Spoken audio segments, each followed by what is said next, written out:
Hey, welcome back to Bishop's Garage. My name is Bishop. My yard is my garage. My tennis court currently is my garage. Today we're going to continue work on our 1958 Plymouth Suburban. If you remember in last episode, we finally came to the conclusion that there was no way that this motor was going to be working.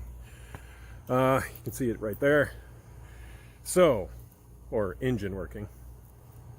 So what we're going to do is we're going to go ahead today and pull the engine. We're going to stick it on a stand. That's going to involve a lot of things like dropping the starter, undoing motor mounts, undoing the bell housing, and hopefully we can just pull it straight off the transmission. Since the crank is frozen in, we can't undo certain things inside. So, well, this is going to be quite an adventure. I'm going to start getting some tools and get set up, and well, let's just get to it. Thanks. Show me.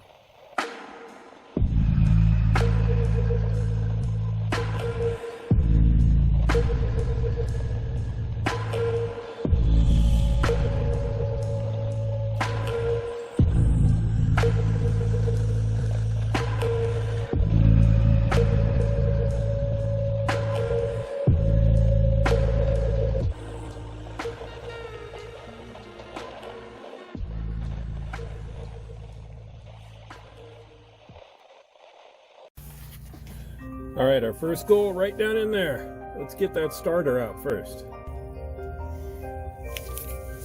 All right, so now we got to take that off, and there are two bolts, one over here and one on the underside, I'm assuming.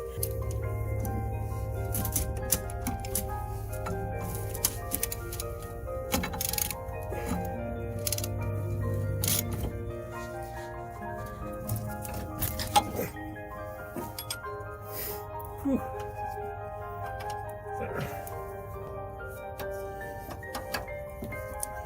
All right. Well, thankfully, due to a valve cover gasket leak, I think the bolt, at least the upper one on the starter, has been lubricated good enough over the years.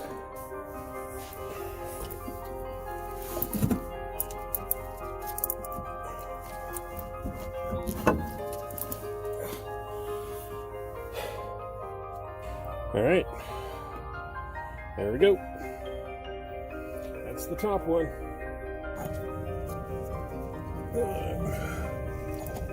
Hopefully you can see that. Our last bolt underneath is right there.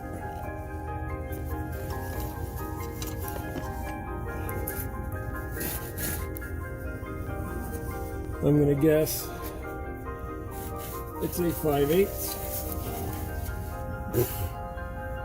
And it's starting to rain.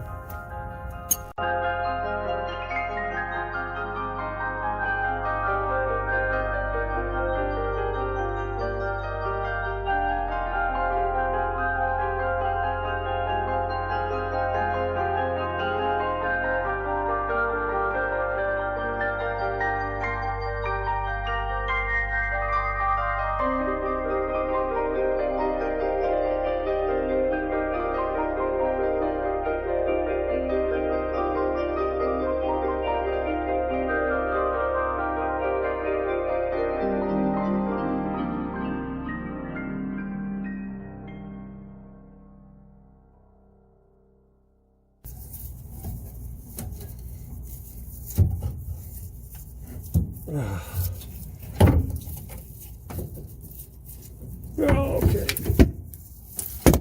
All right, starter out. Ew, that is really rusty inside. Let me show you what that looks like.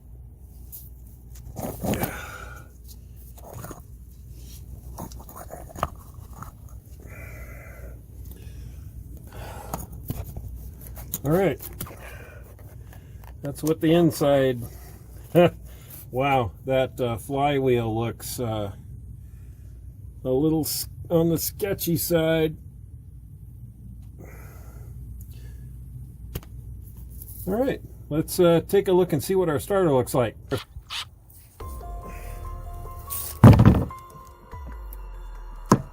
All right, our starter. Huh. Wow. You know, this thing still turns.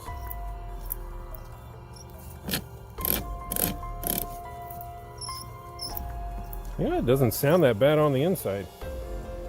Well,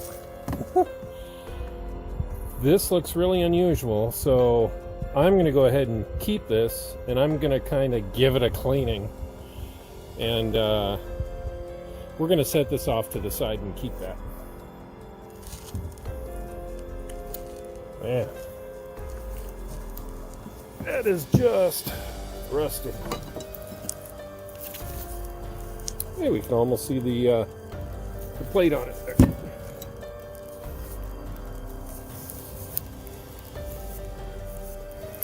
Look at that, Chrysler Corporation.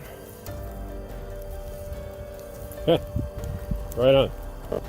And it is just starting to pour on me. Great. 9 bolts pass through the bell housing extension, and into the back of the block. Here I am getting a chance to struggle with some of those as we try to separate these two.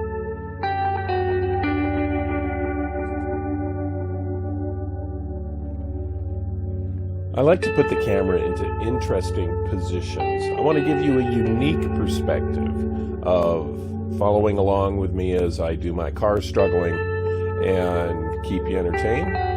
You know, put some comments down below if you see these kind of things that you like. Let me know if you want to see more of those.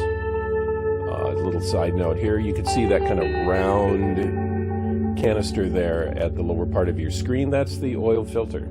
They used to have the oil filters inside a canister that you would just unbolt from the bottom, pull out the kind of toilet paper looking filter that was inside, and then you would just put a new one in. They still supply those old styles, but most people have switched to the modern screw-on.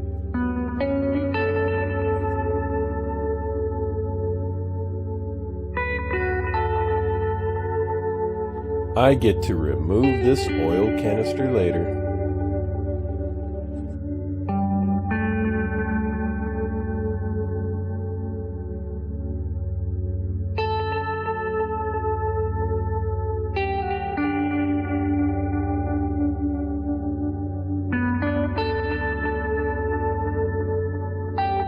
All right, there's another one.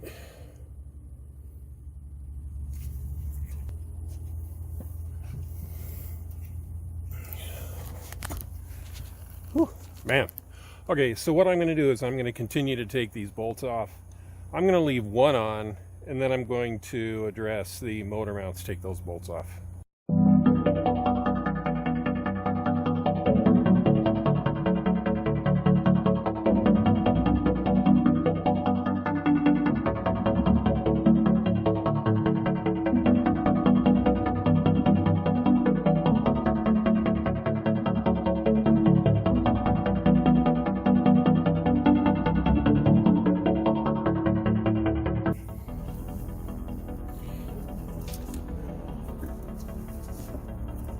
All right, so that's 1, 2, 3, 4, 5, 6 here, and then we have a 7 right there. Those don't look rusty at all. You may notice that I don't use a lot of power tools in my videos, and the reason for that is that there is a tactile response that you get back from the bolt or the nut that you're undoing that can give you clues as to the condition of it or the metal that it's being taken out of. So it's, for me, it is more of a story that I can sense rather than grabbing an air ratchet and just pulling something off and the bolt's broken and I don't really know why. All right, one bolt up. Nut, rather.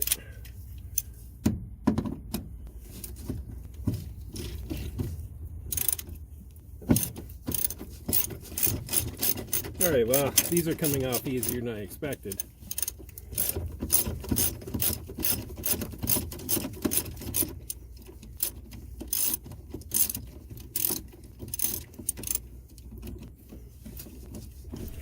If I would move my hand out of the way long enough, you would see the brake master cylinder there up on the upper right with a single feed, and down below it has the stoplight sensor sitting on it. That is going to be a lot of fun to tackle.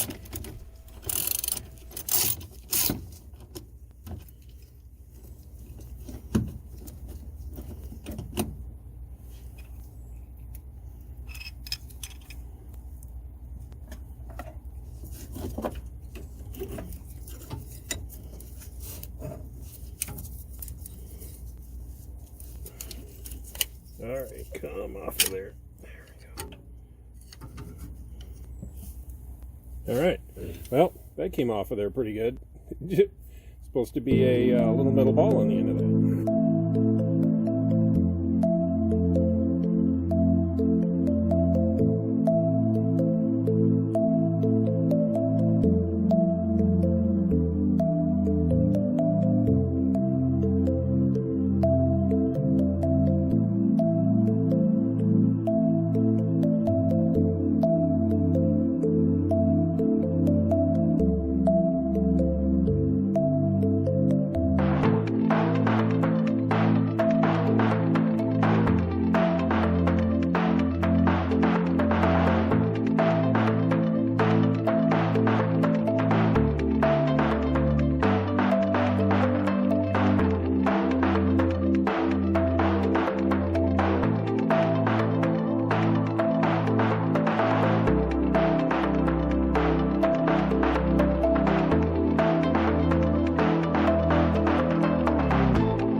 All right, so we've got our transmission bolts out. We have our starter out. Starter bolts. There shouldn't be any bolts left holding the transmission bell housing to the block. So really the only thing that's kind of holding it there is the axle that's on the transmission. So let's go ahead and undo the motor mounts and get my cherry picker out here. I don't know, we're kind of losing our light. As you can kind of see, it's getting dark. But it's not raining. Well, I don't know. We'll see what I choose. I'm gonna go get a drink real quick, come right back, and we'll see if I do some more today.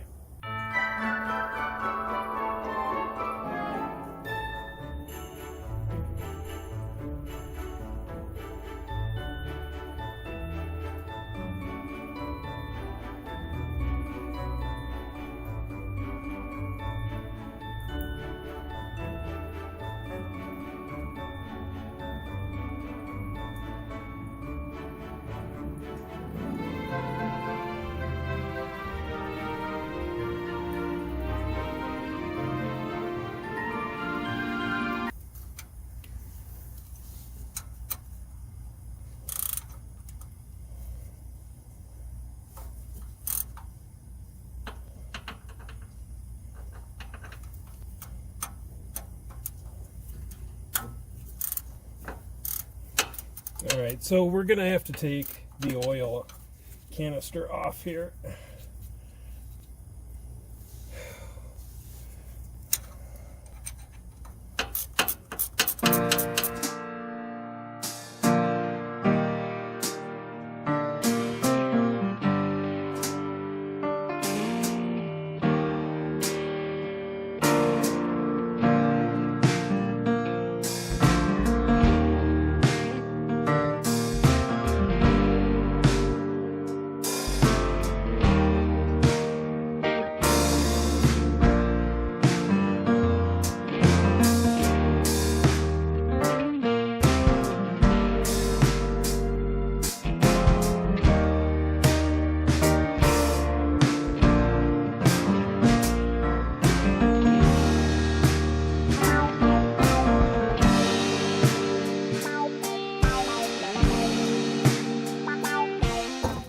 Well, what do you know?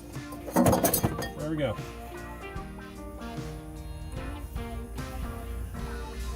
And let's look. I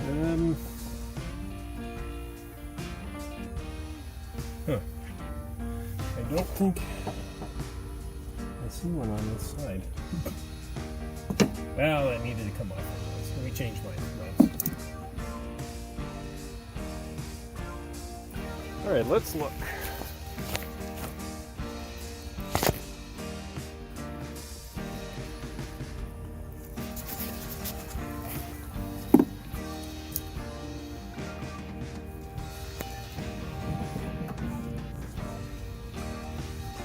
From the block through. The block is the darker iron bit.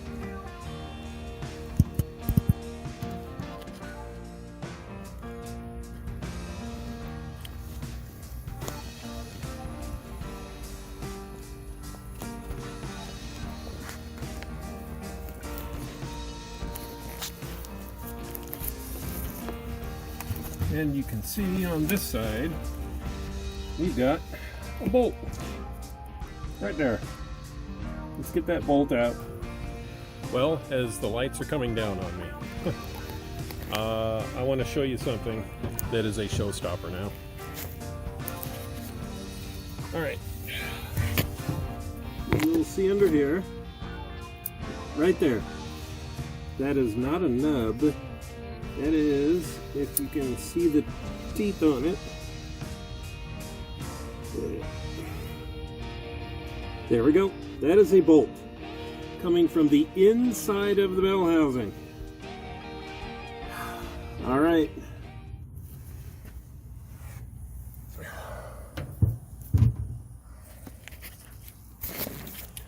All right, so what that means is that now, there we go. Maybe I won't be covering up. All right. All right, so that means the engine has to come out with the transmission now. So we're gonna have to jack the back of the car up, undo the drive line, undo the shifting linkage, speedometer cables, transmission mount, and then we can cherry pick it out in one giant unit.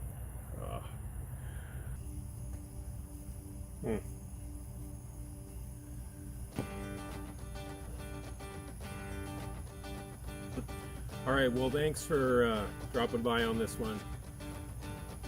That adds a lot of labor to this. Yeah, I'm just gonna clean up for today, and it may be a few days before I get back to this, just so I can absorb what's going on. That is really disappointing. All right, I'm gonna clean up. Thanks for coming by. It's it's been a fight this time. All right, well, I gotta start putting stuff away in the shop, and thanks for coming along with this one. Wish me luck on the next part. Remember, if you like what you're seeing, click subscribe, click the little bell to get a notification when I put new stuff up, and come along with me for more of our 1958 Suburban adventure. And thanks again for all of your likes, comments. All right, take care. Hey there, I just wanted to give you a little bit of an addendum to the video that you just watched. It's late in the evening. I had a couple of ideas. I was doing a little bit of research, and what I think we have is that we've got about an inch thick transmission spacer instead of the normal thin steel plate that goes between the bell housing and the block. What we have is about an inch thick spacer, and what those bolts are on the inside is actually the spacer put onto the block, bolted to the block, and then the transmission bell housing is bolted to that. So we'll play our cards. We'll take a look at that tomorrow, and perhaps that will be a win for us. All right, well, thanks again for coming by, and click like, subscribe, and we'll see you around. Bye.